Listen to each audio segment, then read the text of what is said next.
If you had told me 5 years ago that I'd one day smile at the thought of seeing Jake Carter again, I would have laughed, or maybe cried. Back then, we were both 24, fresh out of college, clinging to our dreams and each other like life rafts. We loved big and fought bigger. Jake wanted to start a small contracting business with his cousin in Charlotte, North Carolina. I wanted to work in nonprofit communications and travel as much as I could. We couldn't make the puzzle pieces fit. He thought I was running away from stability. I thought he was afraid to leave his comfort zone. After one especially loud argument about my decision to take a 6-month fellowship in Seattle, we broke up. I left with my suitcase and a heart that felt heavier than the sky before a storm. We never called, never texted. Chapter 2. The ordinary day that wasn't. It was a Tuesday afternoon when it happened. I'd been living in Raleigh for the past 2 years, working for a community outreach program. I stopped at a hardware store to pick up supplies for a neighborhood garden project. As I turned down an aisle lined with paint samples, I heard a voice I'd know anywhere. "Excuse me, do you have this in cedarwood stain?" I froze. Slowly, I peeked around the end cap, and there he was. Jake. Chapter 3. First glance. It's strange how memory plays tricks on you. I remembered him as a restless young man with calloused hands and a chip on his shoulder. The person in front of me looked settled. Confident but not cocky. His hair was a little shorter, his beard neatly trimmed. His shoulders seemed broader, like he'd spent the last few years lifting more than just lumber. He turned, and his eyes locked on mine. There was a flash of recognition, then a slow smile. "Claire." "Hey Jake," I said, surprised at how steady my voice sounded. Chapter 4. Small talk, big emotions. We stood there for a moment, awkward but not cold.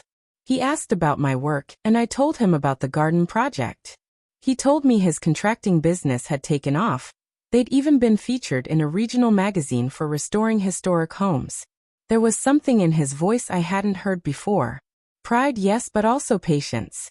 When I mentioned I still lived in Raleigh, he said, "I'm here on a job for a couple weeks. Want to grab coffee and catch up?" I hesitated.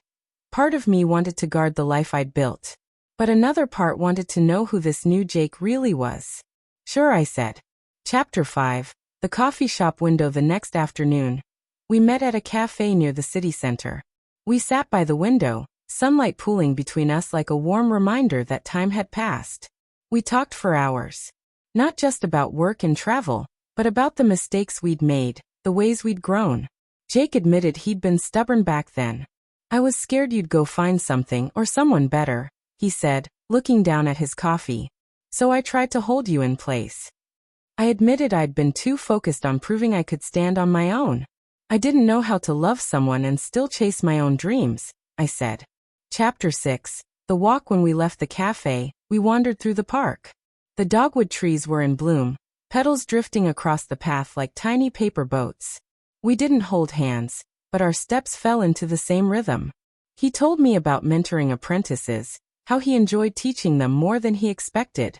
I told him about a community mural project that had brought an entire neighborhood together. It felt less like reminiscing and more like meeting someone new who just happened to know all my old stories. Chapter 7. The invitation. A few days later, Jake invited me to see one of the houses his company was restoring. "You'll like this one," he said.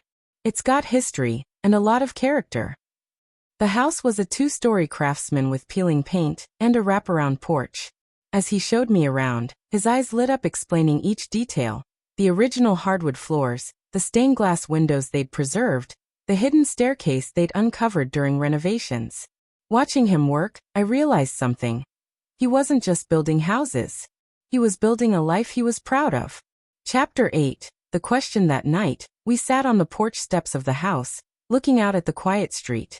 Jake turned to me. "Do you ever think about what would have happened if we'd figured it out back then?" I thought about our younger selves, passionate but unsteady, full of love but empty on patience. "Honestly, I think we would have ruined it," I said softly. "We needed the time apart to become who we are now." He nodded slowly. "I think you're right." Chapter 9. The choice. The next morning, I woke up to a text from Jake. "Dinner before I head back to Charlotte?"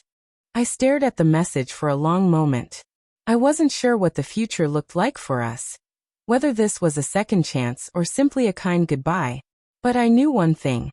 I wanted to keep finding out who this new Jake was. Yes, I typed back. Chapter 10. Better than I remember. We met at a small Italian place that Friday night. The conversation was easy, the laughter real. When we said goodbye, it wasn't with promises or declarations, but with the quiet understanding that something had shifted. Maybe it would grow into something again, maybe not. But seeing Jake now, grounded, kind, proud of the life he'd built, made me realize that people can change in ways you don't expect. And sometimes, when you run into your past, you find it's better than you remember.